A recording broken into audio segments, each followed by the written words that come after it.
Picture this. It's a Friday evening, you're scrolling through your phone after a long week.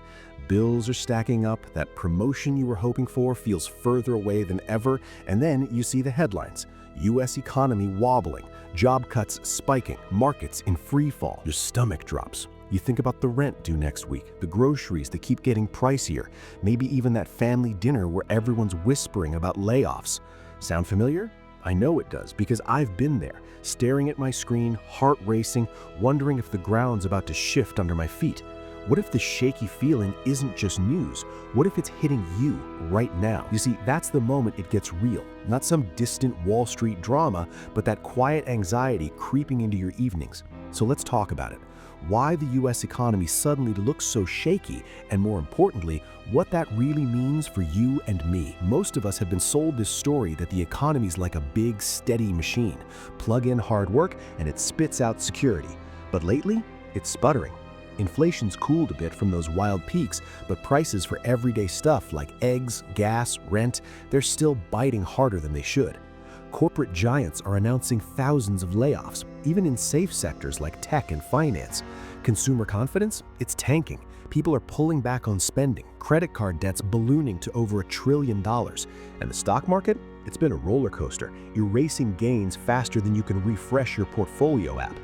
But here's where we reframe it. You're not crazy for feeling unsteady. Most people misunderstand this because we've been conditioned to blame ourselves. Just budget better, they say. Side hustle your way out.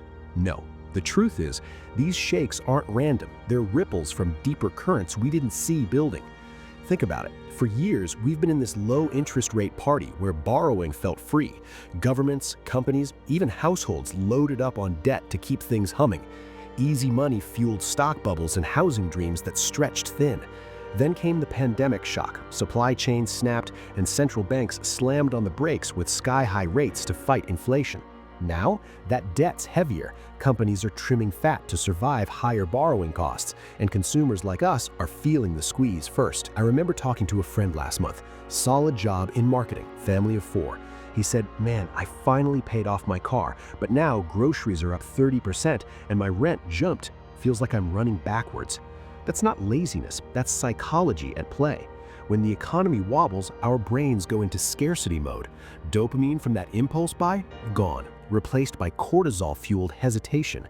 Studies from behavioral economists like Daniel Kahneman show we overestimate risks in uncertain times, freezing up instead of adapting. It's human. And right now, with GDP growth slowing to maybe 2% this year, while employment ticks towards 5%, that freeze is spreading. Let me break this down without the jargon. Imagine the economy as a family budget on steroids. Post-2008 and COVID, we borrowed big. National debt's over $35 trillion now, like maxing out every credit card to keep the lights on. Low rates made it painless, but when the Fed hiked them to tame inflation, servicing that debt got brutal. Companies respond by cutting jobs. Hello, 200,000 plus layoffs this year alone. Families, we cut back, which slows everything further.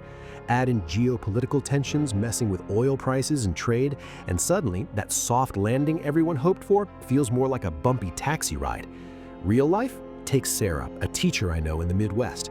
She socked away an emergency fund during the boom, smart move. But now her school's budget's tight, side gigs are drying up, and she's eyeing her investments warily as markets dip 10 to 15% from peaks. It's not panic, it's recalibrating. Psychologically, this is where loss aversion kicks in. We hate losses twice as much as we love gains. That shaky market vibe, it's amplifying every headline. But here's the realization that changed how I see this. Shakiness isn't the end, it's a signal to decouple your peace from the headlines. Money isn't just numbers, it's tied to your freedom, your sleep at night. When the economy wobbles, it forces a mindset shift. Stop chasing the illusion of total control. Instead, embrace what you can steer, your own financial gravity. I've learned that building resilience isn't about predicting the next recession, it's about positioning so shakes don't topple you. So, practically, start with your cash runway. Aim for 3 to 6 months of expenses in a high-yield savings account, earning 4 to 5% now while rates are still decent. That's your buffer against job wobbles. Next, diversify beyond stocks, maybe some bonds or just plain index funds that weather storms through compounding. Simple math. $200 a month at 7% average return over 20 years, that's over $100,000. Shakes it all. Trim the fat gently, not extreme cuts, but question those subscriptions adding up to $50 a month. Track your spending for a week, it'll reveal leaks without guilt. And talk it out, share with a trusted friend or partner. That normalizes the stress, cuts the isolation. None of this is about getting rich quick. It's realistic steps for when things feel off-kilter. As we wrap up, take a breath. The US economy's shaky right now. Debt echoes, job trims, confidence dips, but it's weathered worse. You've got more agency than the headlines suggest. Progress over perfection. One small buffer built, one habit shifted, and that anxiety loosens its grip. You're not alone in this. Hit the like if this resonated, subscribe for more real talks on money and mind, and drop a comment. What's feeling shaky for you right now? Let's chat. Take care.